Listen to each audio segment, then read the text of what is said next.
Baik, selamat pagi, selamat siang, selamat sore, atau selamat malam kepada seluruh mahasiswa peserta mata kuliah akuntansi pengantar 1.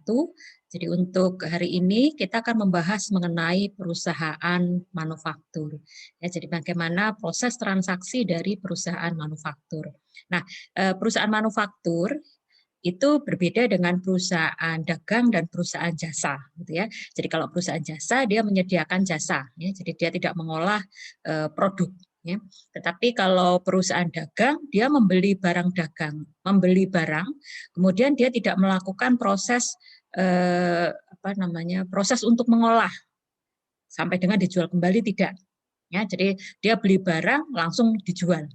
Nah, kalau perusahaan manufaktur itu perusahaan membeli bahan baku, kemudian diproses sampai menjadi barang jadi, baru produk tersebut siap untuk dijual. Nah, jadi perusahaan manufaktur prosesnya adalah seperti itu. Ya, jadi membeli bahan baku, kemudian diproses, kemudian sampai dengan menjadi barang jadi, kemudian barang jadi atau produk tersebut siap untuk dijual. Nah, yang berikutnya adalah terkait dengan perusahaan manufaktur. Kita lihat terkait dengan persediaan. Ya. Jadi persediaan yang dimiliki dalam perusahaan manufaktur itu ada 4. Yang pertama adalah persediaan bahan baku atau direct raw material inventory. Kemudian yang kedua adalah persediaan barang dalam proses atau work in process. Kemudian yang ketiga adalah persediaan barang jadi atau finished good inventory. Dan yang keempat adalah persediaan bahan pembantu. Nah, di dalam laporan posisi keuangan, akun persediaannya itu hanya 3. Ya. Jadi persediaan bahan baku, persediaan barang dalam proses, dan persediaan barang jadi. Nah, bagaimana dengan persediaan bahan pembantu? Persediaan bahan pembantu disajikan sebagai komponen aset. Ya. Jadi masuk dalam komponen aset ya. Jadi nanti bisa masuk perlengkapan, bahan habis pakai, dan lain sebagainya.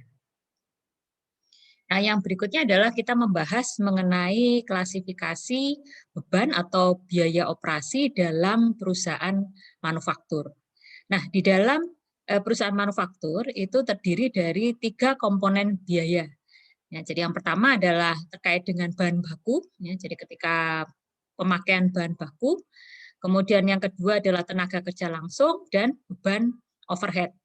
Nah, beban overhead itu terdiri dari apa saja?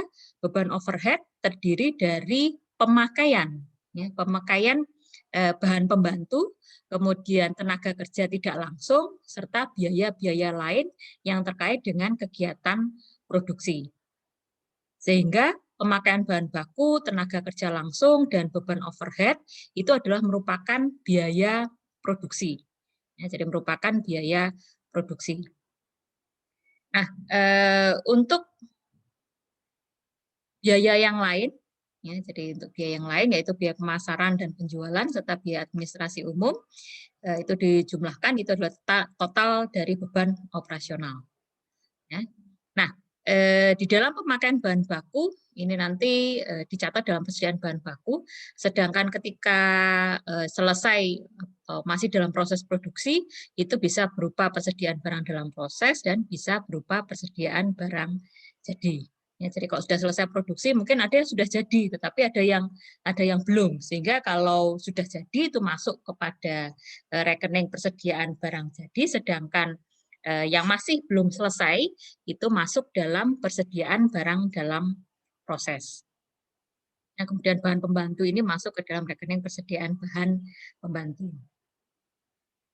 Nah, yang berikutnya adalah arus biaya dalam perusahaan manufaktur. Ya, jadi yang pertama adalah ketika bahan baku. Ya. Nah, ketika bahan baku yang perlu diperhatikan adalah pertama kali ya, persediaan awal bahan baku ditambah dengan pembelian bersih. Nah, ini adalah bahan baku yang tersedia. Ya. Jika dikurangi dengan persediaan akhir, maka ketemunya adalah bahan baku yang digunakan. Nah, bahan baku yang digunakan ini dimasukkan dalam bagian barang dalam proses, ya, masuk dalam barang dalam proses. Nah, pada bagian barang dalam proses tentunya ada persediaan awal juga. Ya, persediaan awal barang dalam proses, kemudian ditambahkan dengan bahan baku yang digunakan, ini ya, bahan baku yang digunakan dimasukkan di sini, kemudian biaya tenaga kerja langsung, ditambah biaya tenaga kerja langsung, ditambah dengan biaya overhead, kemudian dikurangi dengan persediaan akhir. Nah, ini adalah masuk dalam harga pokok produksi. Ya, jadi persediaan awal barang dalam proses ditambah bahan baku yang digunakan, ditambah biaya tenaga kerja langsung, ditambah dengan biaya overhead, dikurangi dengan persediaan akhir barang dalam proses, itu ketemunya adalah harga pokok produksi. Nah, kemudian harga pokok produksi di sini dimasukkan ke dalam komponen barang jadi. Ya, karena sudah selesai masuk ke komponen barang jadi. Nah, barang jadi di sini itu dimulai dari persediaan awal, ya, persediaan awal barang jadi ditambah dengan harga pokok produksi. Ya, ditambah dengan harga pokok produksi, ketemunya adalah barang jadi tersedia untuk dijual. Ya, barang jadi tersedia untuk dijual dikurangi dengan persediaan akhir. Ketemunya adalah harga pokok penjualan. Ya, jadi persediaan awal barang jadi ditambah dengan harga pokok produksi yang ini. Ketemunya adalah barang jadi yang tersedia untuk dijual. Kemudian dikurangi dengan persediaan akhir, ketemunya adalah harga pokok penjualan. Ya, itu adalah arus biaya dalam perusahaan pabrik. Nah, ini contoh ya. Jadi misalnya persediaan bahan baku awal, kemudian pembelian bahan baku, kemudian dikurangi dengan retur, ya, jika ada pengembalian bahan baku, kemudian ada potongan pembelian bahan baku, kemudian ditambah dengan biaya angkut pembelian bahan baku. Ya, biaya angkut pembelian bahan baku. Kemudian ketemunya adalah pembelian bersih, ya, pembelian bersih. Ini. Kemudian bahan baku tersedia untuk produksi, itu dari persediaan bahan baku awal ditambah dengan pembelian bersih, temunya ini ya, bahan baku tersedia untuk produksi, kemudian dikurangi dengan persediaan bahan baku akhir, ini adalah pemakaian bahan baku. Nah, biaya overhead itu meliputi biaya atau pemakaian bahan pembantu tidak langsung, kemudian tenaga kerja tidak langsung, ya misalnya mandor, mekanik, kemudian biaya utilitas, ya, jadi penggunaan listrik, air, telepon, penyusutan, asuransi, pemeliharaan, dan lain-lain. Tetapi yang ini yang perlu diperhatikan adalah khusus untuk bagian produksi atau pabrik. Ya, jadi kalau kantor tidak masuk di sini. Ya, jadi biaya utilitas di sini listrik, air, telepon, kemudian penyusutan, kemudian asuransi, pemeliharaan, dan lain-lain. Tetapi yang khusus hanya untuk bagian produksi saja atau bagian pabrik. Ya, itu yang termasuk dalam biaya overhead. Nah, ini adalah laporan harga pokok produksi dari perusahaan manufaktur. Jadi pemakaian bahan baku, dia persediaan bahan baku awal ketemu sekian, pembelian bahan baku, kemudian bahan baku tersedia untuk produksi, ya. Dikurangi dengan persediaan bahan baku akhir, ini adalah pemakaian bahan baku. Kemudian ditambahkan dengan biaya tenaga kerja langsung, ini. Kemudian ditambahkan dengan biaya pabrikase atau overhead, yang meliputi biaya bahan pembantu, biaya tenaga kerja tidak langsung, kemudian biaya gaji bagian pabrik, biaya listrik, air, telepon, tetapi untuk khusus bagian pabrik sekian. Sehingga total biaya pabrik adalah sekian. Ditambahkan dengan persediaan barang dalam proses awal. Ketemunya adalah total biaya produksi, kemudian dikurangi dengan persediaan barang dalam proses akhir, ya, ketemunya adalah harga pokok produksi. Ya, jadi ini adalah cara membuat laporan harga pokok produksi. Ini contoh soalnya. Ya, jadi setelah laporan harga pokok produksi, maka adalah laporan perhitungan laba rugi. Ya. Kemudian perhitungan harga pokok penjualan itu dapat disajikan terpisah, bisa dijadikan satu. Kemudian ada laporan perubahan laba ditahan atau modal, neraca, dan posisi keuangan. Ya, jadi saya yakin untuk yang laporan perubahan laba ditahan dan neraca atau posisi keuangan itu karakteristiknya sama dengan perusahaan jasa ataupun perusahaan dagang. Yang membedakan adalah di dalam perusahaan manufaktur itu ada laporan harga pokok produksi. Kemudian ada laporan perhitungan laba rugi yang di dalamnya itu adalah perhitungan harga pokok penjualan, itu juga ada harga pokok produksinya, ya. Itu. Ya, jadi ini perhitungan harga pokok penjualan, persediaan barang jadi awal, harga pokok produksinya berapa, ini adalah ditambahkan ya persediaan barang jadi awal dengan harga pokok produksi. Kemudian hasil penjumlahan ini adalah barang jadi yang tersedia untuk dijual.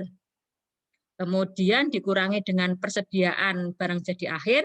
Nah, ini adalah ketemunya harga pokok penjualan. Nah, ini adalah laporan perhitungan laba rugi untuk perusahaan manufaktur, penjualan besi, kemudian persediaan barang jadi awal, harga pokok produksi tadi yang sudah dicari sebelumnya, barang jadi dijumlahkan antara persediaan barang jadi awal dengan harga pokok produksi, ketemunya adalah barang jadi tersedia untuk dijual.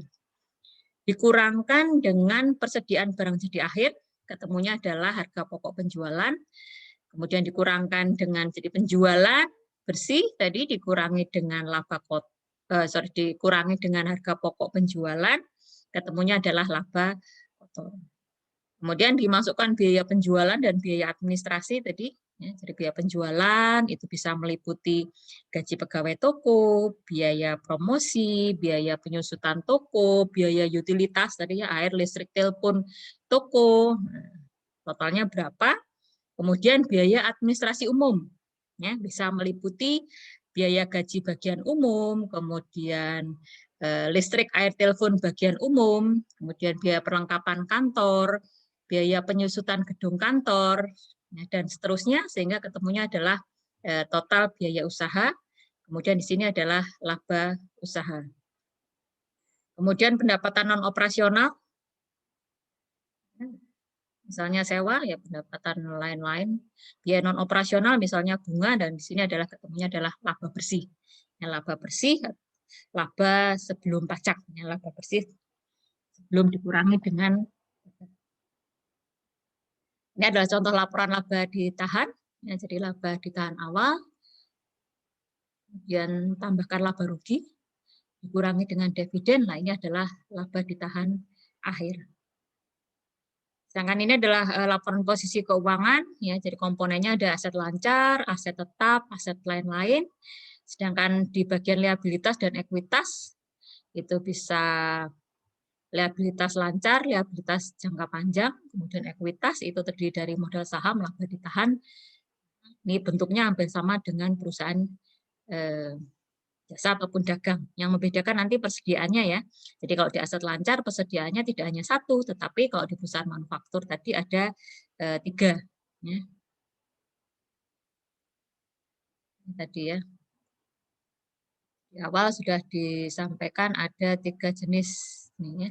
Dalam financial statement atau posisi keuangan, akun persediaan perusahaan manufaktur ada 3. Persediaan bahan baku, persediaan barang dalam proses, dan persediaan barang jadi. Nah, itu yang membedakan dengan perusahaan dagang ya. Jadi kalau perusahaan dagang mungkin persediaannya hanya 1. Baik, setelah penyusunan laporan keuangan, saya akan membahas terkait dengan siklus akuntansi. Ya. Jadi siklus akuntansi adalah yang pertama dimulai dengan tahap pencatatan. Nah, untuk tahap pencatatan itu yang pertama adalah pembuatan atau penerimaan bukti transaksi. Ya. Kemudian dilakukan jurnal, kemudian setelah itu diposting, ya, diposting ke buku besar. Nah, tahap yang kedua yaitu tahap pengikhtisaran. Tahap pengikhtisaran terdiri dari perusahaan membuat neraca saldo, kemudian ada jurnal penyesuaian, kemudian dimasukkan dalam neraca lajur, kemudian dimasukkan dalam laporan keuangan, jurnal penutup. Ya, jurnal penutup ini adalah untuk akun-akun yang ada di laporan laba rugi, kemudian neraca saldo penutupan, dan yang terakhir adalah jurnal balik. Nah, ini adalah pencatatan khususnya terkait dengan pembelian bahan baku ya, jika menggunakan metode fisik atau periodik. Nah, jadi contohnya di sini adalah pembelian bahan baku. Akun yang digunakan adalah pembelian bahan baku atau bahan pembantu. Ya. Di debitnya ada pembelian bahan baku, kreditnya hutang dagang atau kas. Ya, jadi kalau dibayar secara tunai dengan kas, tapi kalau secara kredit dengan menggunakan hutang dagang. Nah, transaksi yang berikutnya adalah kalau ada retur atau potongan pembelian. Ya, bagaimana mencatatnya jika dengan menggunakan metode fisik atau periodik. Ya. Jadi yang pertama, debitnya adalah hutang dagang, kreditnya adalah retur pembelian bahan baku. Nah, ini jika ada retur pembelian. Kemudian kalau ada potongan pembelian, debitnya hutang dagang, kreditnya potongan pembelian bahan baku. Nah, bagaimana kalau ada beban angkut? Maka kalau ada beban angkut, jurnalnya adalah debitnya beban angkut pembelian bahan baku, kreditnya kas. Ya, kalau dilakukan pembayaran secara tunai. Baik, itu saja penjelasan saya terkait dengan perusahaan manufaktur. Jadi nanti kita lakukan secara bertahap. Jadi video ini adalah eh, sampai dengan bagaimana proses pencatatan khususnya untuk pembelian, retur, atau potongan pembelian sampai dengan pembayaran biaya angkut. Baik, terima kasih atas kesediaan Anda melihat video ini. Semoga penjelasan saya ini eh, dapat membuat Anda semakin paham terkait dengan perusahaan manufaktur. Baik, terima kasih. Selamat pagi, selamat siang, selamat sore, atau selamat malam. Semoga Anda dan keluarga selalu diberikan kesehatan. Amin.